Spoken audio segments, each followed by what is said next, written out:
Ayaw yung pag-usapan, di ba? But to the woman, that's different. Let's see the woman. The woman wants to talk about the problem. Pag-usapan natin yan. Oh, di ba?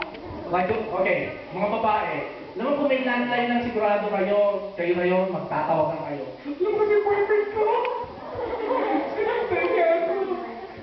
3 oras yan sigurado, yun lang ang topic. That's the woman. See the difference? So, pag nagkaroon ng relationship ang man at saka ng woman, what will happen to Erwin? Huwag nyo na lang basahin. Iyaan ko lang sa'yo. What will happen to Erwin?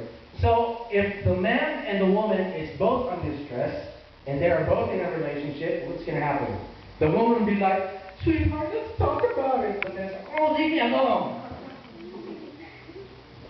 Away, di ba? Away.